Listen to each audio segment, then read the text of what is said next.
What is up, everyone, and welcome to another episode of Forging the New MCU. This is a series where I break down each project in my own Marvel movie universe that I covered in a series of live streams with myself and Marvel Mad. If you want to check them out, I have them linked below so you can see them all for yourself and get the entire story, or just see what it is up until this point. But for today, I'm going to be talking about the premiere to Phase 3, the final phase of my cosmic saga, Nova. Before I get started though, make sure to subscribe and like this video, and please share it around. I'd really appreciate it, and let's get to it. Alright, so as usual, I'm going to go over the synopsis for this movie, which is Richard Rider confronts the resurgence of an ancient cosmic cult called the Universal Church of Truth as they seek to resurrect the godlike entity known as the Magus. Tasked with preventing this evil force's return, Nova unravels a celestial conspiracy that spans galaxies. So as you could tell right off the bat, this Nova is Richard Rider, who is my personal favorite Nova and was the first one in the comics. So in this, obviously he's a part of the Nova Corps. They're an intergalactic peacekeeping force, basically.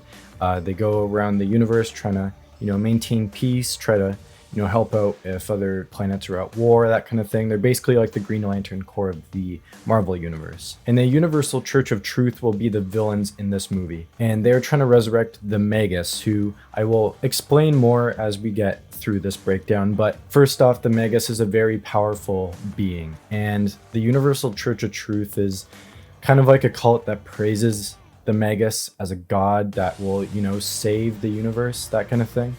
And Nova has to kind of, unravel this conspiracy of what is the church doing in order to get the Magus back? What other links do they have to, other different powerful entities in the universe? And if the Magus does get resurrected, then that could be a huge problem. And he wants to try to stop that as soon as he can. But before he's even able to kind of put together a plan, he meets a man called Adam Warlock, who kind of comes to him and says, I know you are probably the best Nova Corpsman.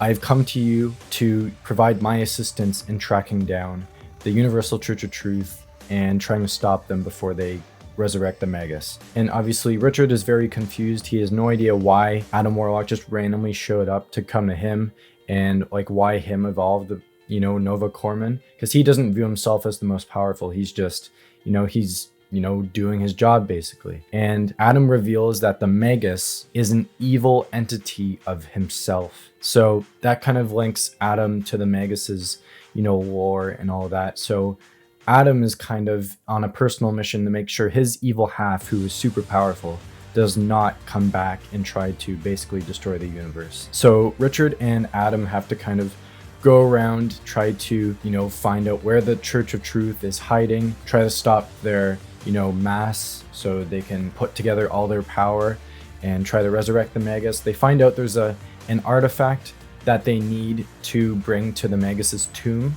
So there's a whole hunt for that artifact, try to get it before they do. And eventually the Church of Truth do obtain this artifact and the Magus is resurrected. So when this happens, Nova and Adam are kind of like overwhelmed. They're like, okay, the two of us cannot stop the Magus together. As they are fighting the Magus and the rest of the Universal Church of Truth, the Guardians of the Galaxy appear because they found the cosmic signature. And right after the Guardians appear, Thor shows up. As you remember in Phase 1, Thor is on a personal mission to find cosmic entities because Reed Richards enlisted him to help track down cosmic entities because of the whole targeting that's going on in this saga. And you can go back to Thor to check out what exactly happened to him in his movie and what set him on this path. So in this, Nova, Adam, the Guardians, and Thor are all fighting together to defeat the Universal Church of Truth and the Magus. So in the end, the Magus is defeated by them. The universe is safe. They've defeated the Universal Church of Truth.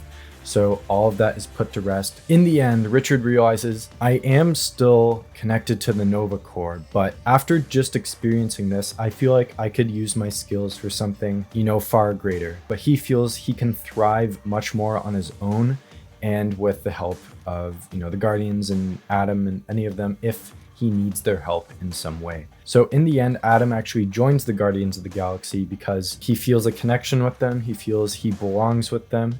And it's also, fan service too, because Adam is a member of the Guardians of the Galaxy in some iterations, and I wanted him to be on the team in the end for this. So Thor goes off with Nova. They're going on their own thing. That is the end to this movie. Now for the post-credit scene, this is how I envision it in my head. A rip in space reveals the Silver Surfer launching out of cosmic travel after completing a task assigned by Galactus. He comes across Earth, and Nova and Thor appear behind him. Nova knows of the Silver Surfer's service and warns that if Galactus touches the planet, which is Richard's home, he will be met with the forces of the heroes of Earth. The Silver Surfer ensures Richard that he is not there to scout the planet for Galactus. He is there due to a surge of cosmic energy that resonated within his own power cosmic. So the Silver Surfer isn't there to find Earth for Galactus in order for him to devour it. It's because he, in his own power cosmic, he found a surge that was coming from Earth. Obviously, this links to the larger story with Doctor Doom trying to, go after all these cosmic powers and entities, artifacts, that kind of stuff. Nova, Thor, and Silver Surfer are all together, and that's where the three of them are left off. So if you enjoyed, please make sure to subscribe and like this video and share it around. Again, I'd really appreciate any of that. And I will see you all in the next video where I will be talking about Black Widow and Hawkeye. So I will see you all next time. Thank you for watching.